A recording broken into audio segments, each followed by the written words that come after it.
মুক্তিযুদ্ধের মধ্য দিয়ে এক সাগর রক্ত দিয়ে বাংলার মানুষ এই দেশটাকে আবার তাদের হাত থেকে মুক্ত করেছিল। ৭১-এর ১৬ই ডিসেম্বর দেশ স্বাধীন হওয়ার পর এই স্বাধীনতা আন্দোলনে যিনি নেতৃত্ব দিলেন শেখ মুজিবুর রহমান সাহেব, তিনি দীর্ঘ এই মুক্তিযুদ্ধের চলাকালীন সময়ে পশ্চিম পাকিস্তানে বন্দী ছিলেন। স্বাধীনতা অর্জিত হওয়ার পর তিনি সেখান থেকে মুক্তি লাভ করলেন। মুক্তি পেয়ে তিনি সেখান থেকে গেলেন লন্ডন।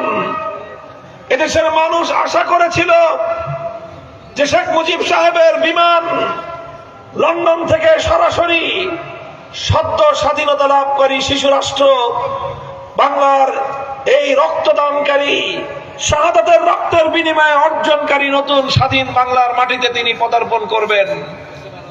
কিন্তু দেশের মানুষকে হতাশ করে দিয়ে শেখ মুজিবুর রহমান সাহেবের বিমান ল্যান্ড করলো নয়াদিল্লিতে। তিনি বাংলার মানুষের কাছে আসেন নাই।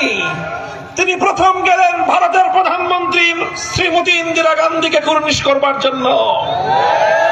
সেখান থেকে ফেরার সময় ইন্দিরা গান্ধী তার পকেটে একটা প্রেসক্রিপশন ঢুকিয়ে দিলেন।